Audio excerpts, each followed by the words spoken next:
የካፕከት የሞባይል ቪዲዮ ኤዲቲንግ ትምህርት ቀን 1 በሚቀጥሉት 30 ቀናት በተከታታይነት ባለው መልኩ የካፕከትን የቪዲዮ ኤዲቲንግ ትምህርት ይዤላችሁ እቀርባለሁ። ትምህርት ቀን 1 ካፕከትን ከፍተን ስንገባ ዊንዶው ይሄን ይመስላል። ከታች የሰራናቸው ፕሮጀክቶች እንደዚህ ተደርድረው እናገኛቸዋለን።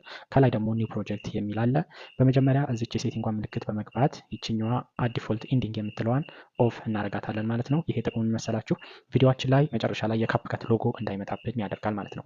ከዛ በመቀጠል ኒው ፕሮጀክት ብለን ወደ ውስጥ ስንገባ ከመጀመሪያ በኩል ከአንድ በኩል ቪዲዮ ከአንድ በኩል ደግሞ እዚህ ጋር ፎቶዎችን በሁለት ከፋፍለው ያመጣልናል ማለት ነው። እንግዲህ የምንፈልገውን ቲክ አድርገን ወደ ካፕከት ኤዲቲንግ ኤሪያው ማስገባት እንችላለን ማለት ነው። እኔ አሁን ቪዲዮ ላይ ነው ያደረኩት። ከታች እንግዲህ ሁለት ቪዲዮዎችን እንደዚህ ልምረጥና ወደ ካፕከት ከታች አድ የምትለዋን ክሊክ በማድረግ እናስገባለን ማለት ነው። ልክ ወደ ካፕከት ከገባን በኋላ እዚህ ጋር ካፕከትን በሶስት ከፋፍለን ማየት እንችላለን።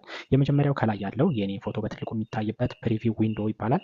ይሄ ደግሞ ቪዲዮ ወደ ጎን የተዘረዘረበት ቦታ ታይም ላይን ይባላል። ይሄ እንደምታዩት ከላይ በሰዓት የተከፋፈለ ነው ማለት ነው። ከታች ደግሞ እነዚህ በእጄ ወደ ጎን ማሳልፋቸው ኤዲቲንግ ቱሎች ናቸው ማለት ነው። ይቺ ደግሞ መሀል ላይ ያለችው ፕሌይ ሄድ ትባላለች ማለት ነው። እንግዲህ ወደ ኤዲቲንጉ ኤሪያ ስንገባ የመጀመሪያው ፓርት የማንፈልገውን ነገር ቆርጠን ማስወገድ፣ ሌላ ደግሞ መጨመር ያለብን ነገር ካለም ማስገባት ይሆናል ማለት ነው። ለመቁረጥ እንግዲህ ፕሌይ ሄዷን መቁረጥ የምንፈልግበት ቦታ ላይ ካረግን በኋላ ይችን ስፕሊት የምትለዋን በመንካት ቪዲዮአችንን ወደ ሁለት ወደ ተለያየ ክፍል መቁረጥ እንችላለን ማለት ነው። የቆረጥነውን ደግሞ ወደ ነበረበት መመለስም ከፈለግን ከላይ ይችን የአንዶ ምልክቷን በመንካት መመለስ እንችላለን። ወደዛኛው አሁንም ለመመለስ ከፈለግን ደግሞ የሪዶ ምልክቷን በመንካት መልሰን ወደ ቆረጥንበት መሄድ እንችላለን ማለት ነው።